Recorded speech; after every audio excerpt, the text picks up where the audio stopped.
నమస్తే, నేను మీ ఈశ్వర్. ఈ6 న్యూస్కి స్వాగతం. వార్తల్లోని ముఖ్య అంశాలు. సంగారెడ్డి మాంజిరా నగర్లో పాస్టర్ అబ్రహం గారు యేసు జన్మదినం సందర్భంగా క్రైస్తవ సోదరిమణులకు యేసు గురించి వివరించారు. సన్మార్గంలో నడవాలని సూచించారు. ఈ కార్యక్రమానికి ముఖ్య అతిథిగా టీజీఐఐసి చైర్మన్ నిర్మలా జగ్గారెడ్డి హాజరై యేసు జన్మదిన శుభాకాంక్షలు తెలియజేశారు. క్రైస్తవ సోదరిమణులకు ఈ కార్యక్రమాన్ని కౌన్సిలర్ మాధురి ఉదయభాస్కర్ మరియు కౌన్సిలర్ వెంకటరాజు గారి ఆధ్వర్యంలో నిర్వహించారు.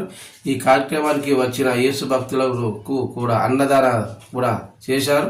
ఈ కార్యక్రమానికి అధిక సంఖ్యలో యేసు భక్తులు విచ్చేసి పాస్టర్ అబ్రహం గారి ప్రసంగాన్ని విన్నారు. కౌన్సిలర్ మాధురి ఉదయభాస్కర్ను, కౌన్సిలర్ వెంకటరాజును షాల్వాతో సన్మానం చేసిన రత్నం గారు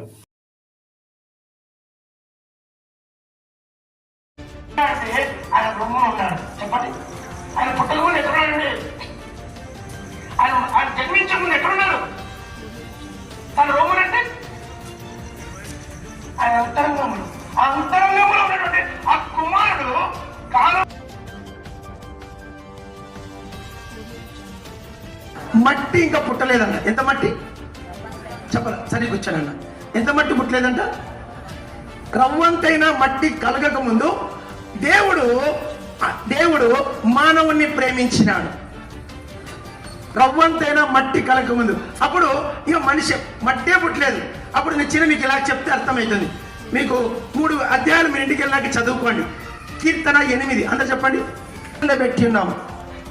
రెండవదిగా, మూడవదిగా వారిని దేవుని కంటే కొంచెం తక్కువనిగా చేసి ఉన్నాం.